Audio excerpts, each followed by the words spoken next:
आज की वीडियो में हम इंट्राडे ट्रेडिंग के ऊपर बात करने वाले हैं। कंप्लीट वीडियो में इंट्राडे ट्रेडिंग के ऊपर ही डिस्कशन रहेगा। इंट्राडे ट्रेडिंग को कंप्लीटली सीखेंगे कि किस तरीके से इंट्राडे की ट्रेडिंग की जाती है। जब भी आप इंट्राडे में ट्रेड करते हो तो आपको कुछ बेसिक चीज़ों का ध्यान रखना होता है, जैसे कि टाइम फ्रेम कौन सा यूज़ करें, स्टॉक्स कहाँ से फाइंड आउट करें इंट्राडे के लिए, और किस प्लेटफॉर्म पर ट्रेडिंग करें। काफ़ी सारी चीज़ें जो कि जानने वाली होती है, तो कंप्लीट हम इन्हीं चीज़ों के ऊपर डिस्कशन करेंगे। कैसे ट्रेडिंग करते हैं, टाइम फ्रेम कौन सा यूज करते हैं। अगर आप मेरे बताए हुए टाइम फ्रेम पे इस सेटअप को यूज करते हो, जो सेटअप अभी हम डिटेल में डिस्कशन करेंगे जिस सेटअप के ऊपर, आप इस सेटअप को किसी भी टाइम फ्रेम पर यूज कर सकते हो, बट मेरे बताए हुए टाइम फ्रेम पर अगर आप इस सेटअप को यूज करते हो तो ऑलमोस्ट 80% के आसपास इस सेटअप की एक्यूरेसी निकल कर आती है। और स्टॉक्स को कहाँ से फाइंड करते हैं वो कोई बहुत डिफिकल्ट टास्क नहीं है, मैंने बहुत ईजी तरीके से आपको ये सारी चीजें समझाई है। तो चलिए एक बार सेटअप को समझ लेते हैं। तो चलिए सेटअप को समझते हैं और सेटअप को क्रिएट करते हैं कि आखिर कैसे हमें काम करना है इंट्राडे के लिए। तो सबसे पहले क्वेश्चन ये आता है कि स्टॉक्स को आखिर कैसे फाइंड आउट करें या फिर किन स्टॉक्स में काम करना है।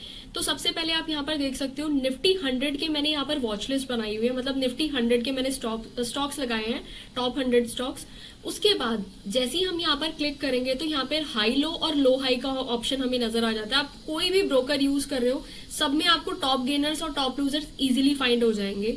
तो यहाँ पर जैसे ही हम हाई लो पे क्लिक करेंगे तो हमें टॉप गेनर्स मिल जाएंगे, लो हाई पे क्लिक करेंगे तो हमें टॉप लूजर्स मिल जाएंगे। तो अब सेकंड चीज हमें ये देखनी है कि आखिर मार्केट का मोमेंटम कैसा है, मतलब मार्केट का कैसा सिनेरियो है उस दिन जिस दिन हम काम कर रहे हैं। अगर मार्केट बुलिश है तो उस दिन हम ज्यादा से ज्यादा टॉप गेनर्स में काम करने की कोशिश करेंगे। अगर ट्रेंड बियरिश है उस दिन तो फिर हम टॉप लूजर्स में काम करने की कोशिश करेंगे। बट हाँ, दोनों को वॉच कर सकते हैं और दोनों में ही बहुत अच्छी अपॉर्चुनिटीज देखने के लिए मिल जाती हैं। बट मोमेंटम के अकॉर्डिंग अच्छा मूव आने के ज्यादा चांसेस होते हैं, इसीलिए मूवमेंट के अकॉर्डिंग अगर हम काम करेंगे, मतलब मार्केट के सिनेरियो के अकॉर्डिंग काम करेंगे तो ज्यादा अच्छे ट्रेड्स हमें फाइंड आउट हो जाएंगे। तो सबसे पहले यहाँ पर मैंने हाई लो मार्क कर लिया है। अब सेकंड क्वेश्चन ये है कि आखिर टाइम फ्रेम हमें कौन सा यूज करना है। तो यहाँ पे हमें इंट्राडे के लिए 10 मिनट्स का टाइम फ्रेम यूज करना है। अब हम सबसे पहले अपना सेटअप लगा लेते हैं कि आखिर हमें कौन सा कैसा सेटअप बनाना है। तो हमें यहाँ पे इंडिकेटर्स पे क्लिक करना है और हमें यहाँ पे दो मूविंग एवरेजेस का एक कॉम्बिनेशन बनाना है। तो यहाँ पर मैं मूविंग एवरेज टाइप कर लेती हूँ, moving average exponential. Moving average exponential जैसे आप क्लिक करोगे तो यहाँ पे हम इसको दो बार क्लिक कर लेंगे और दो मूविंग एवरेजेस अपने चार्ट पर लगानी है। यहाँ पर 9 ऑलरेडी लग गई है तो इसकी सेटिंग्स पे जाकर इसको चेंज करेंगे। हमें 9 नहीं चाहिए, हमें यहाँ पे डिफरेंट मूविंग एवरेज चाहिए। फर्स्ट हमें जो ईएमए चाहिए वो चाहिए 21, नीचे से भी इसको चेंज करके 21 कर लेंगे। यहाँ पर जो स्मूथनिंग लाइन है ये ऐसे में हुई हुई है तो इसको कन्वर्ट करके ईएमए कर देंगे। स्टाइल पर जाके इसका कलर भी चेंज कर देते हैं, इसका कलर मैंने ब्लैक कर दिया है। लाइन को मैं थोड़ा सा ब्रॉड कर दूंगी, उसके बाद इसको डन कर देंगे।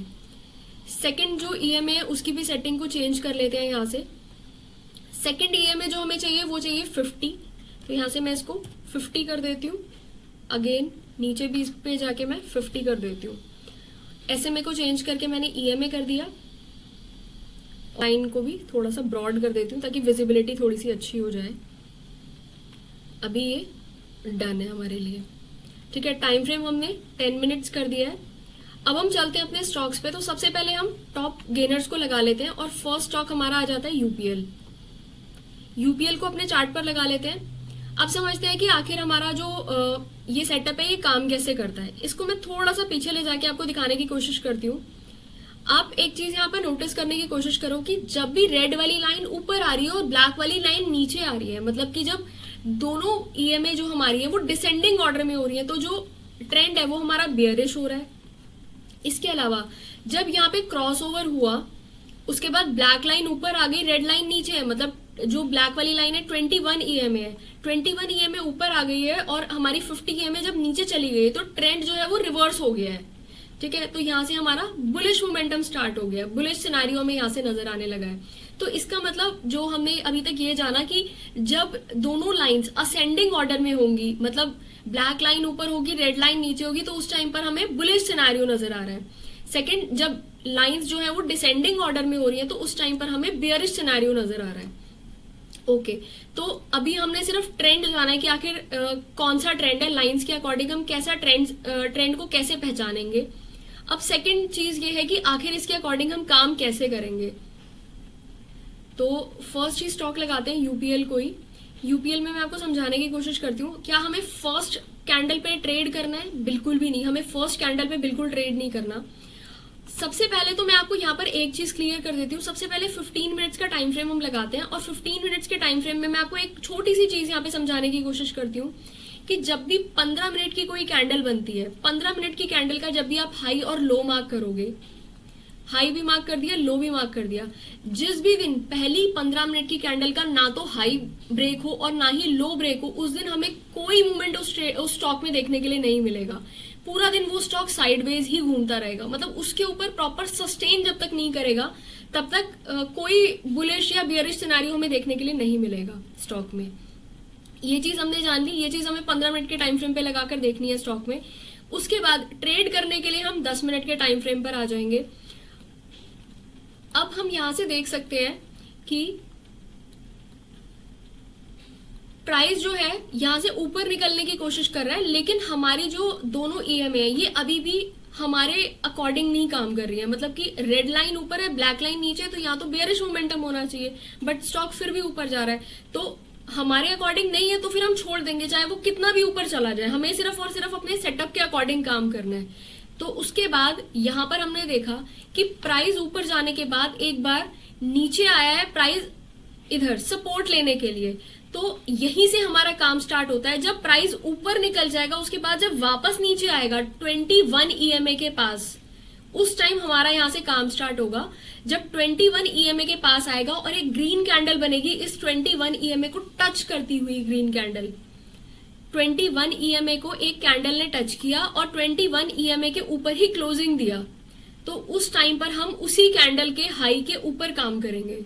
मतलब इस कैंडल का अगर मैं हाई मार्क कर दूं, ये वाला यहाँ पे 706.40 ये इस कैंडल का हाई है, तो इसी कैंडल के ऊपर जब हमें ब्रेकआउट मिलेगा तो उस टाइम पर हम काम करेंगे। मतलब यहाँ पर हम एंट्री बनाएंगे।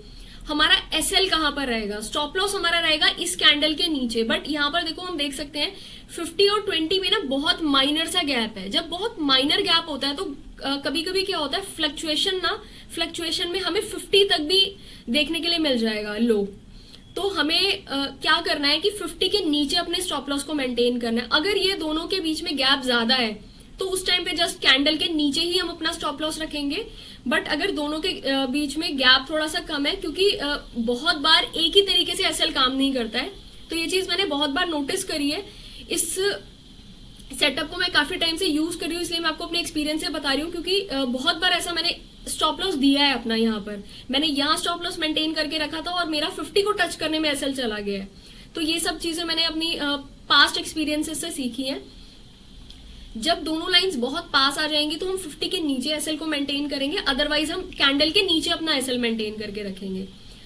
अब सेकंड चीज ये है जानने वाली कि अपना टारगेट को कैसे सेट करेंगे। तो यहाँ पर देखो मैं आपको एक चीज दिखाती हूँ कि लास्ट हमारा जो यहाँ पर स्विंग है, ये एक बार स्टॉक ऊपर गया, अगेन नीचे आया, फिर इस बार फिर से स्टॉक ऊपर गया, फिर से नीचे आया। तो जो लास्ट हमारा यहाँ पे हमें स्विंग देखने के लिए मिल रहा है स्टॉक का, इसके पास हम अपना टारगेट को सेट कर सकते हैं। 715 के पास ये हमारा टारगेट रहेगा। अब बाकी स्टॉक्स में देख लेते हैं हमें कैसा सिनेरियो देखने के लिए मिला है।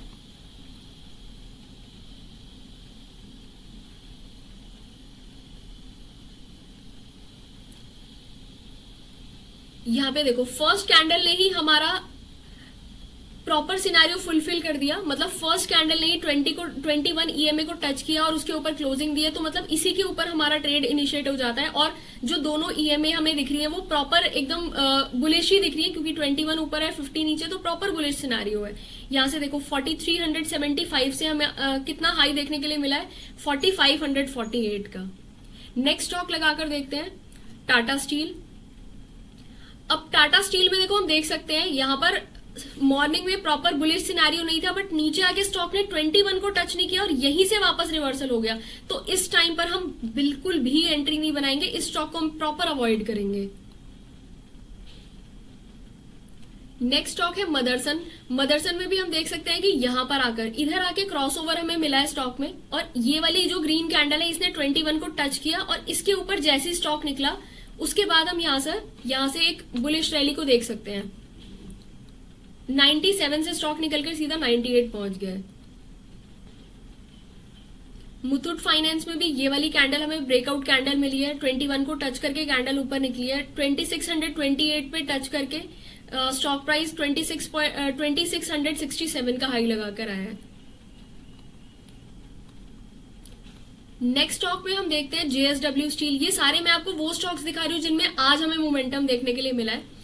यहाँ पर भी हम देख सकते हैं मॉर्निंग में जो सिनेरियो था वो बिल्कुल हमारे अकॉर्डिंग नहीं था। यहाँ से प्राइस ऊपर गया, अगेन नीचे जब रीटेस्ट करने के लिए आया तो ये वाली जो कैंडल है ये हमें हमारी ब्रेकआउट कैंडल मिली है। और हमारा जो एसएल था 1041 के ऊपर हमें ब्रेकआउट मिलता और हमारा जो एसएल था वो 50 के नीचे होता, क्योंकि ये दोनों के बीच में गैप काफी ज्यादा कम है।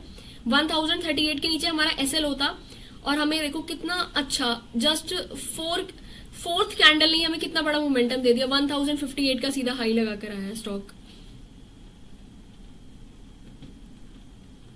अगेन हम नेक्स्ट स्टॉक में देख सकते हैं इंडसइंड बैंक। ये मैं आपको बैक ले जाकर भी नहीं दिखा रही हूँ, मैं आज का ही आपको जितना भी जो रिसेंटली आज हर एक स्टॉक में हुआ है मैं वो आपको दिखाने की कोशिश कर रही हूँ। ये देखो मॉर्निंग में सेम सिनेरियो बना इंडसइंड बैंक में, स्टॉक ऊपर गया फिर से नीचे आया। ये हमारी ब्रेकआउट कैंडल थी ये वाली। यहाँ से अगर आप इसको भी नहीं बोलो तो ये ब्रेकआउट कैंडल बोल सकते हैं, क्योंकि यहाँ पर जाके प्रॉपर क्रॉसओवर हुआ है। इसके ऊपर 797 के ऊपर हमें ट्रेड मिला और स्टॉक ने हाई लगाया है 805 का। अगेन बैंक ऑफ बड़ौदा में भी हम देख सकते हैं स्टॉक ऊपर गया, वापस नीचे रीटेस्ट करने के लिए आया, यहाँ पे हमें क्रॉसओवर मिला और उसके बाद स्टॉक ने 241 का हाई लगाया। बैक टू बैक स्टॉक्स में हमें देखने के लिए मिल रहा है बहुत अच्छा सिनेरियो। ग्रासिम इंडस्ट्रीज में भी मैं आपको दिखाती हूँ, इसको थोड़ा सा जूम कर लेते हैं।